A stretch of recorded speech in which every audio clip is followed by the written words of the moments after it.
नमस्कार, आप देख रहे हैं डाउन टू डस्ट चैनल। मैं हूं शुभम लंगे। आज हमारे बीच में एक ऐसे शख्सियत, एक ऐसी पर्सनालिटी मौजूद है जिनके बारे में आप भली भांति जानते हैं। सबसे पहले मैं उनका ताल्लुक आपसे करवाता हूं। मैं बात कर रहा हूं बाल संत साहिल जी महाराज की। महाराज, सबसे पहले तो आपका स्वागत है हमारे स्टूडियो में। बहुत बहुत धन्यवाद।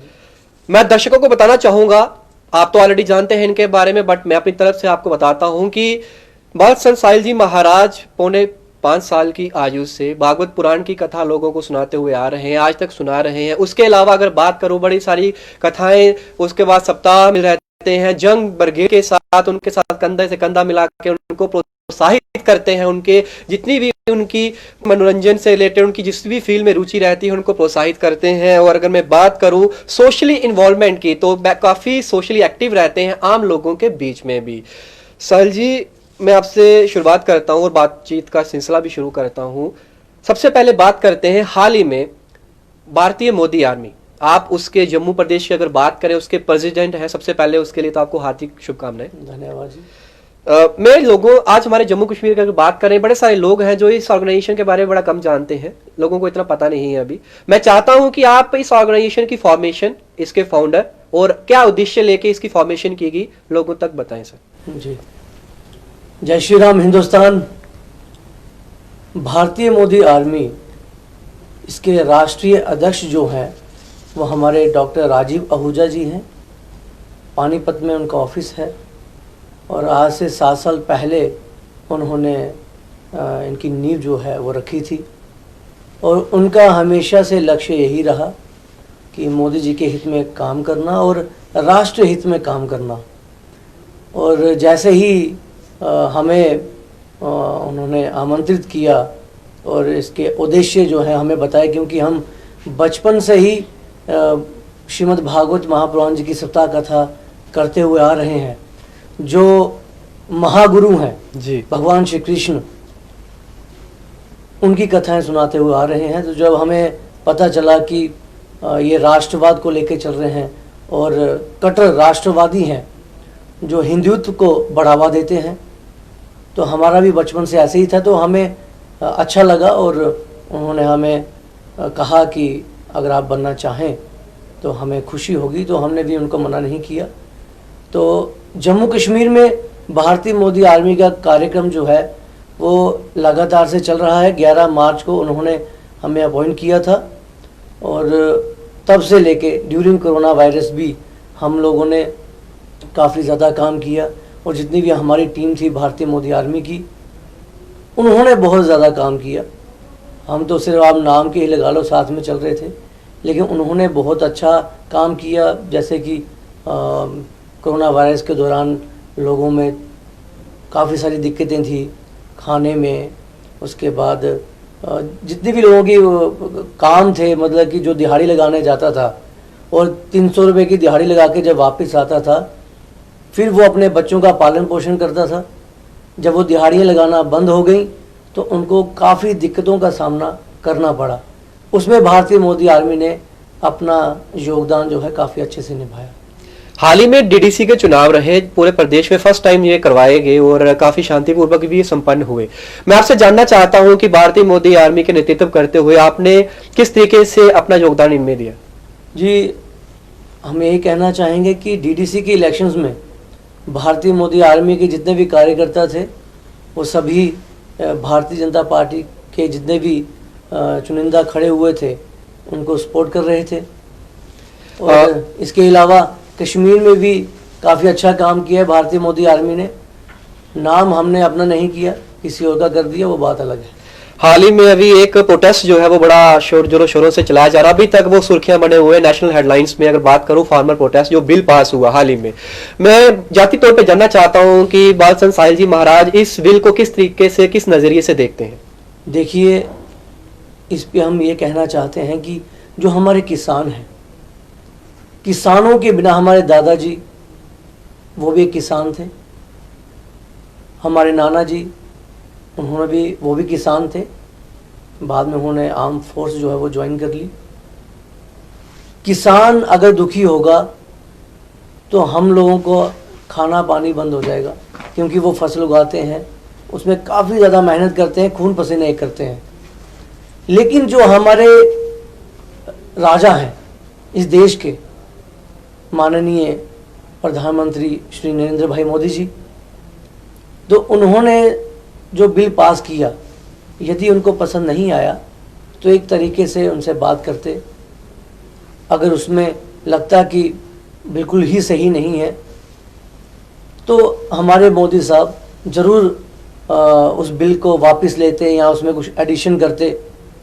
लेकिन हमें लगता है कि जो हमारी सरकार है, ख़ास करके हमारे मोदी साहब, क्योंकि हमने अपनी आयु में 24-25 वर्ष की हमारी आयु हो गई है, हमने ऐसे प्रधानमंत्री नहीं देखे। और हमें लगता है काफ़ी सारे हमारे लोग जिन्होंने ऐसे प्रधानमंत्री आज तक नहीं देखे होंगे, तो अगर उन्होंने ये फैसला लिया तो सोच समझ कर ही लिया होगा। तो हमें नहीं लगता कि इसमें कुछ उन्होंने गलत किया होगा।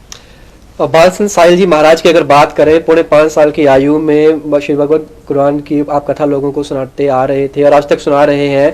फैमिली किस नजरिए से देखती थी? और आज, पहले तो कुछ चुनिंदा फैमिली के लोग आपको पसंद करते थे, प्यार करते थे, आज पूरे जम्मू प्रदेश की अगर बात करें, बाहर से भी, हमारे प्रदेश के बाहर से भी लोग आपको इतना प्यार, इतनी ब्लेसिंग्स देते हैं, इतने साथ जुड़े हैं, इसको किस नजरिए से देखते हैं? कि जी, जब हमने कथाएं शुरू करी और उससे पहले जब हम संत वाली लाइन में आए तो हमारे माता पिता कहते थे कि हम लोग राजपूत हैं जी, और राजपूतों को ये चीज़ें शोभा नहीं देती है जी। तब हमने उनको एक उत्तर दिया कि भगवान राम जी भी तो क्षत्रिय थे। जब भगवान राम क्षत्रिय के घर में जन्म ले सकते हैं तो मैं क्षत्रिय होके भगवान का दास क्यों नहीं बन सकता?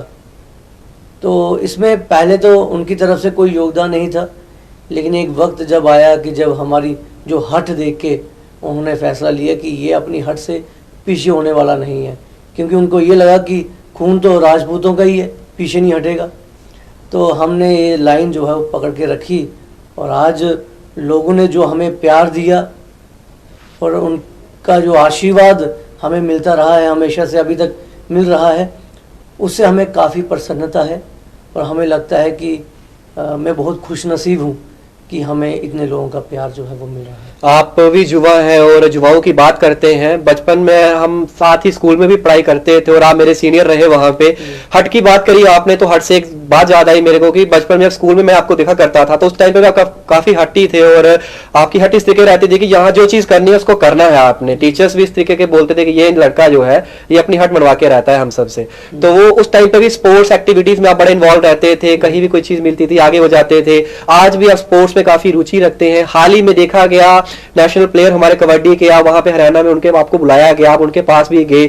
सो अभी मैं जानना चाहता हूँ, बड़े सारे युवा भी हमें देख रहे हैं, बड़े सारे युवा जो है अपने रास्ते से भटक चुके हैं, कोई नशे की तरफ, कोई गलत संगत में पड़ चुके हैं, उनके लिए आपका क्या संदेश है? और वो भी जानना चाहते हैं कि बाल सन साहिल जी महाराज जो है स्पोर्ट्स को किस तरह अपनी लाइफ में जो है वो लेते हैं। आपने बहुत अच्छा सवाल किया। हमारा जो आज का यूथ है वो कहीं ना कहीं नशों की तरफ ज़्यादा बढ़ रहा है, लेकिन ऐसा नहीं है कि हमारे जम्मू में स्पोर्ट्समैन नहीं हैं। बहुत अच्छे अच्छे स्पोर्ट्स हैं और स्पोर्ट्समैन भी हैं, जैसे कि हमारे एसएसपी श्री दुष्यंत शर्मा जी, वो रेसलर रहे हैं और काफ़ी अच्छे रेसलर थे। और हमें लगता है कि आज भी वो आज की जो रेसलर हैं हमारे जम्मू में, उनको नहीं मानेंगे अगर उनके साथ कुश्ती की जाए। जी, हम हाल ही में हरियाणा में गए हुए थे तो वहाँ पे हमारी मुलाकात हुई जो कबड्डी के इंडिया टीम के प्लेयर हैं मोहित चिल्लर जी, और भी काफ़ी सारे प्लेयर वहाँ पर थे।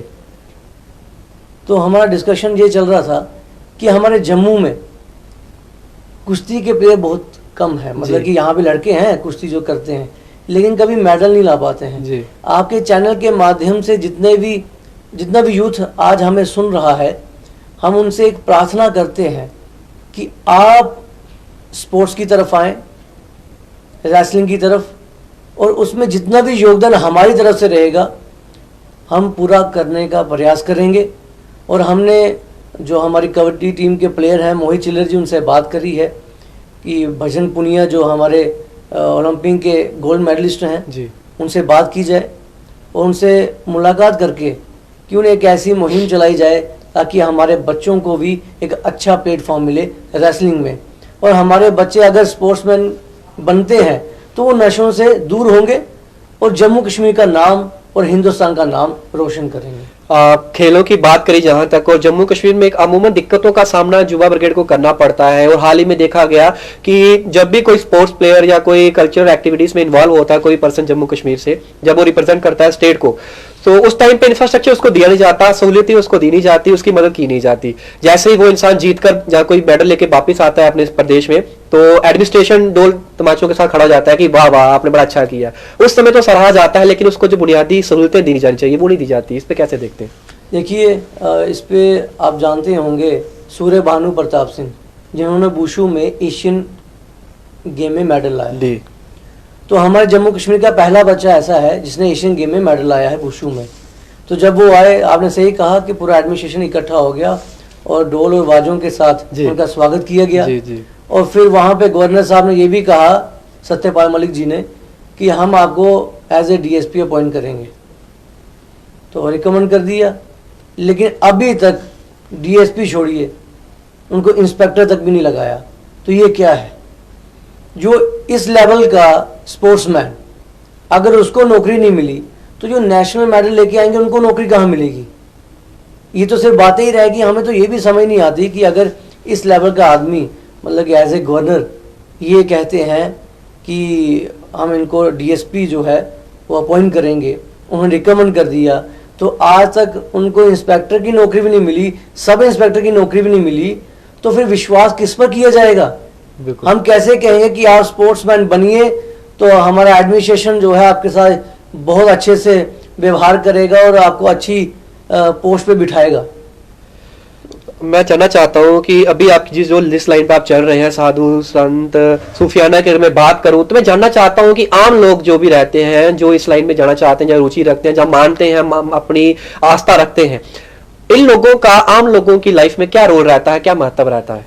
देखिए, जो हमारे संत फकीर हैं, कहते हैं ना कि तू फकीरा तू जिंदगी च रख ने बैन खलोन, कि जद तू दुनिया च आवे लोकी तैनू हंसन, ते जद तू दुनिया तू जावे ते लोकी तैनू रोन।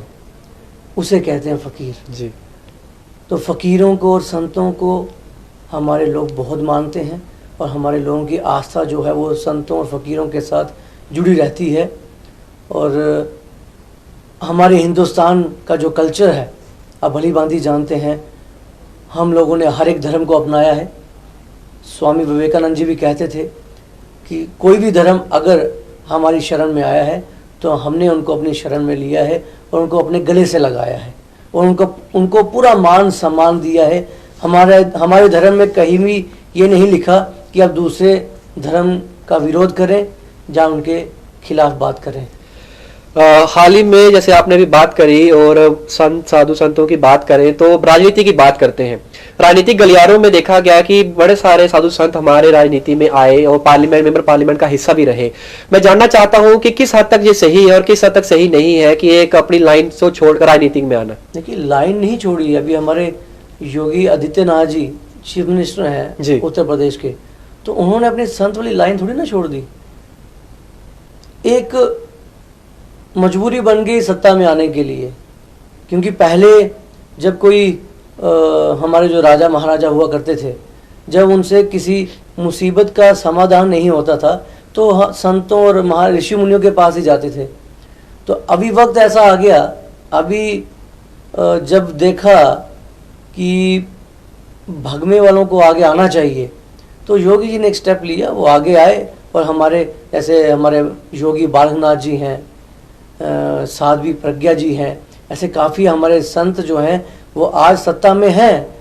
संत यहाँ पर होगा, अगर उसके पास गरीब जाएगा ना तो वो समझ आएंगे कि ये गरीब है और इसकी ज़रूरत जो ये हमें अपना दुख जो सुना रहा है, बिल्कुल सही सुना रहा है, वो सुनेगा। आजकल के हमारे नेता ऐसे हैं, वो अपनी चेयर पे बैठे होते हैं, अपनी कुर्सी पे लात रख के, कोई गरीब आया उसकी सुनते ही नहीं है। हाँ वो हो गया, चले जाओ अभी।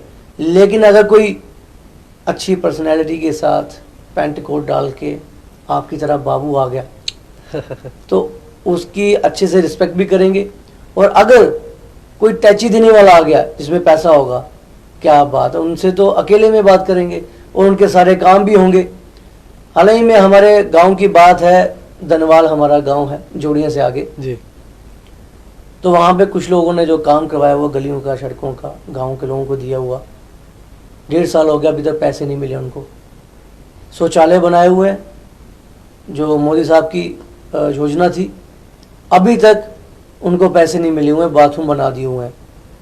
तो इस पे हमारे जो नेतागण वहाँ पर बैठे हुए हैं वो क्या देख रहे हैं? जब वो उनके पास जाते हैं तो वो कहते हैं अभी पैसा नहीं है। तो जब पैसा था तब क्यों नहीं मिला उनको?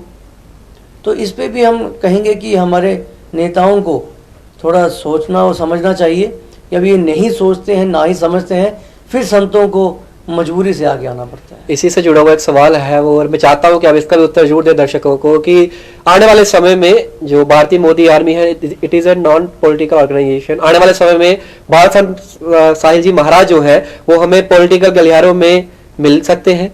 देखिए, अभी तक तो हमारा कुछ ऐसा है नहीं कि हमें सत्ता में आना है, लेकिन अगर ज़रूरत पड़ी, अगर लोगों ने कहा हमें आने के लिए कि आपकी ज़रूरत है, तो हम पीछे भी नहीं हटेंगे। जी। राष्ट्रवाद की बात करते हैं। राष्ट्रवाद के लिए आप काफी जाने जाते हैं, आपके नारे देश के लिए हो, मोदी जी के लिए हो, आप कभी भी इसमें कॉम्प्रोमाइज नहीं करते और बढ़ चढ़कर हिस्सा भी लेते हैं। यहाँ नेशनलिज्म की बात आती है। मैं एक बात जानना चाहता हूं कि 2 हादसे आपके साथ हुए, एक तो 14 अगस्त 2020 का और एक 6 अक्टूबर 2020 का। 2 थ्रेड कॉलें आपको आती हैं और उस थ्रेड कॉल में एक का समय 10:28 पर रहता है रात का, और आपको बोला जाता है कि आप बड़े नारे लगाते हैं, भारत जिंदाबाद के, हिंदुस्तान जिंदाबाद के और मोदी के नारे लगाते हैं और पाकिस्तान मुर्दाबाद के नारे लगाते हैं। वो तो ठीक है, बड़ा पाकिस्तान मुर्दाबाद के नारे लगाते हैं, इसका आपका खमियाजा भुगतना पड़ सकता है। और हमारे बड़े सारे बंदे हैं जो आपके ऊपर नजर बनाए हुए हैं, और ये कॉल आपको जहां तक बोला गया पता चला कि पाकिस्तान से था, ऑपरेट वहां से हुआ था। आपने इसकी सूचना पुलिस को भी दिया, और अब तक उस पर क्या नतीजा निकला और इसको आप किस नजरिए से देखते हैं? देखिए, हम राष्ट्रवादी हैं, थे और हमेशा से रहेंगे, क्योंकि हमारा सारा परिवार ही राष्ट्रवादी है। हमारे फादर जो है वो इंडियन आर्मी में थे। जी। जब हमें ये थ्रेट कॉल आई तो हमें डर नहीं लगा, क्योंकि इनकी गीदड़ धमकियों से हम डरने वाले तो हैं नहीं। लेकिन इसकी सूचना जब 14 अगस्त को रात को हमें थ्रेट कॉल आई तो हमें नहीं पता ये कहाँ का नंबर है। तो हमने इसकी सूचना कंसर्न चौकी पर दी, पोनीचक में। तो अगले दिन हमें पता चला कि ये नंबर जो है वो पाकिस्तान से था। उसके बाद फिर 6 अक्टूबर को हमें थ्रेट कॉल आई, उसकी सूचना भी हमने पुलिस को दी।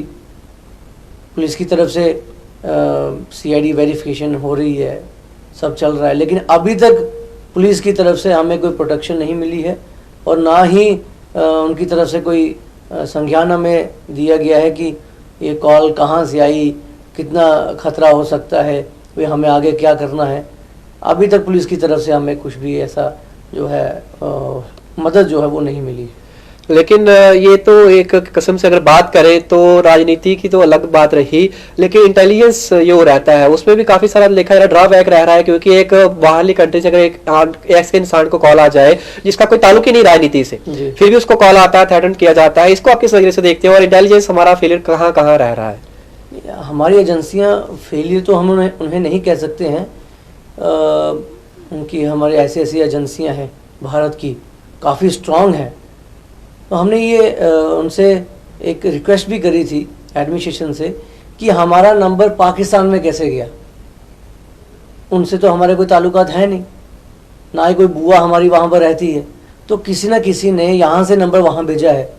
तो ये यदि पता चल जाए कि हमारा नंबर यहाँ से वहाँ कैसे गया तो उस व्यक्ति को पकड़ा जाए, तो हमें लगता है कि सारी पिक्चर जो है वो क्लियर हो जाएगी। लेकिन अभी तक कुछ ऐसा हुआ नहीं और पुलिस की तरफ से तो ऐसा कोई योगदान हमें अभी तक दिखा नहीं। राजनीति की बात करें तो एक कल्चर सा बन गया है, धर्म, जात पात, इसके ऊपर जो है आज राजनीतिक गलियारों में जितने भी राजनेता खड़े होते हैं वो वोट लेते हैं लोगों से। उसके बाद एक कल्चर है, पहले तो वोट लेंगे, वोट लेने के बाद हम हाथ जोड़ेंगे, उसके बाद कोई भी उनके दरवाजे पे नहीं जाएगा। इस कल्चर को आप कैसे देखते हैं? और आने वाले समय में अगर साहिल जी महाराज हमें मिलते हैं तो इस कल्चर को तोड़ेंगे? बिल्कुल। देखिए, हम तो ये कहेंगे कि जो एक MLA होता है वो एक राजा के समान होता है। तो जिस राजा की प्रजा उसके राज्य में दुखी रहे, ये गीता में लिखा हुआ है, भगवान श्री कृष्ण स्वयं कहते हैं। जिस राजा की प्रजा उसके राज्य में दुखी रहे वो राजा नर्क के अधिकारी होता है। तो ये सब जानते हुए भी ये लोग लोगों को धुतकारते हैं। जैसे कि आपने सही सवाल पूछा कि घर चले जाओ, ऐसे जब हमारे लोग जाते हैं, जी मंत्री साहब सोए हुए हैं, एमएलए साहब सोए हुए हैं, जहाँ मीटिंग में हैं, तो चाहे वो अंदर गेम ही खेल रहे हो, जैसे आजकल पबजी गेम चल रही है, हमने कुछ नेता देखे पबजी गेम खेल रहे होते हैं, तो लेकिन अगर बाहर से कोई मैसेज आया तो कहते हैं नहीं नेताजी मीटिंग में बैठे हुए हैं। भाई कौन सी मीटिंग चल रही है पबजी में? तो ऐसे लोग अगर सत्ता में रहेंगे तो वो और लोगों का भला कहाँ करेंगे? हमें नहीं लगता कि ये लोग भला कर पाएंगे। और रही दरवाज़ों की बात, जम्मू कश्मीर में भी भगमों वालों की ज़रूरत है। और मैं तो आपके चैनल के माध्यम से अपने संतों को ये कहना चाहता हूँ कि अब सब इकट्ठा हो जाइए, क्योंकि अभी ज़रूरत है हम सबको इकट्ठा होने की। और प्रयास कीजिए कि सेक्टर में भगमे वाले ही ज़्यादा दिखें ताकि गरीबों का भला हो सके। आपने गरीबों की बात करी तो कोरोना का दौर चला और पूरे साल जो है इस महामारी से पूरा विश्व जो है इसकी चपेट में रहा और हमने अपनों को बड़ी सारी जानों को खोया भी। मैं आपसे जानना चाहता हूँ आखिर में ये छोटा सा ही सवाल है कि कोरोना के दौर में जिस तरीके का इंफ्रास्ट्रक्चर और देखा गया कि हमारे अपने जो गरीब लोग थे, जब वो इनको पॉजिटिव हुए और वो हॉस्पिटल में जाते हैं, उस तरीके का ट्रीटमेंट उनको दिया नहीं गया और जितने वीआईपी रहे वो खुद गवर्नमेंट हॉस्पिटल में ना जाकर प्राइवेट हॉस्पिटल में जाकर ट्रीटमेंट करवाते हुए दिखाई दिए। इसको किस नजरिए से देखते हैं? क्योंकि वही राजनयिक, वही अगर विधायक की बात करूं, वही एडमिनिस्ट्रेशन, वही वीआईपी लोगों का बोर्ड लेकर लोगों को बोलते हैं कि हम आपके लिए इतना इंफ्रास्ट्रक्चर, इस तरीके की सहूलतें दे रहे हैं, आपको गवर्नमेंट में जाइए, बच्चों को पढ़ाइए, इस तरीके से जाइए। जब मुसीबत आती है तो खुद उस तरीके से भागकर प्राइवेट में जाते हैं ताकि गवर्नमेंट पे विश्वास नहीं है उनको। इसको किस तरीके से देखते हैं? भैया इतना पैसा उन्होंने कमाया वो कहाँ लगाना है? वो क्यों जाएंगे गवर्नमेंट हॉस्पिटल में? क्योंकि वो भली भांति जानते हैं कि गवर्नमेंट हॉस्पिटल में जो फैसिलिटी मिलती है, जो इन्होंने जब ये मंत्री भी रहे, जब ये एमएलए भी रहे, इन्होंने वहाँ पर किस तरह का काम करवाया हुआ है। और ये भी जानते हैं कि वहाँ पर ट्रीटमेंट हम लोगों को कैसा मिलेगा, इसलिए ये लोग वहाँ नहीं जाते। गरीब लोग जो हैं वो हमारे वहाँ पे खजल होते रहे, मरे जिए, उससे इन लोगों को कोई मतलब नहीं है। ऐसा नहीं है कि हमारे जो डॉक्टर्स हैं वो काबिल नहीं हैं। जम्मू कश्मीर के डॉक्टरों का कोई मुकाबला नहीं है, इंटेलिजेंट डॉक्टर हैं। लेकिन कुछ ऐसी सुविधाएं जो हैं, जैसे अब कुछ ऐसी मशीनें होती हैं वो उनको नहीं मिल पाती हैं, जहाँ फिर गवर्नमेंट की तरफ से उनको कुछ कमियां रहती हैं, जिसकी वजह से हमारे जितने भी लोग वहाँ पर जाते हैं उनको अच्छे से सुविधाएं वो नहीं दे पाते हैं। लेकिन हमने एक चीज़ देखी है, जम्मू के हॉस्पिटल में, जम्मू कश्मीर के हॉस्पिटल में जो डॉक्टर्स हैं वो केयरिंग हैं, और केयरिंग होना बहुत ज़्यादा ज़रूरी है। ये हम उनकी इस बात की दाद देते हैं। और रही एमएलएओं की बात, ये तो नहीं जाएंगे, उनको पैसा कमाया हुआ है तो कहाँ छोड़ेंगे वो पैसा। और हमारे यूथ को इस्तेमाल करते हैं कहाँ पे? अपनी रैलीज़ में जी, ये रैलियाँ निकालते हैं, वहाँ पे हमारे यूथ जाते हैं, इनके नाम के नारे लगाते हैं और यूथ को कहते हैं हमारे इर्द गिर्द ही रहना। जब कोई मीडिया वाले फ़ोटो भी खींचते हैं जी, क्यों? उससे इनकी शोभा बढ़ेगी, दिल्ली में मैसेज इनके लिए अच्छा जाएगा कि इनके साथ तो बहुत ज़्यादा यूथ है, बहुत ज़्यादा लोग हैं। लेकिन वही यूथ हमारा जब इनके पास कोई काम लेने को जाता है तो ये उनकी बात नहीं सुनते, उनको धुतकार देते हैं। और हमारे यूथ को इस बात को समझ आना चाहिए, और ये सच्चाई है, इसमें कोई भी शंका करने वाली बात नहीं है। और इनकी रैलियों जाने से अच्छा है हिंदुस्तान की रैलियों में जाएं, भारत माता के लिए काम करें। एक छोटी सी चीज मैं आपसे जानना चाहता हूँ। प्रधानमंत्री मोदी जी बहुत अच्छा काम कर रहे हैं, पूरी दुनिया उनको सराह रही है, उनकी बड़ी सारी स्कीम्स आज आम लोगों तक पहुंच रही है। लेकिन जितनी भी स्कीमें उन्होंने लॉन्च करी, ग्रास रूट पे इंप्लीमेंटेशन जो उन्हें करवानी है वो एमएलए रहता है या एमपी रहता है, वो लाएगा, जन सेवक जहां तक पहुंचाएगा।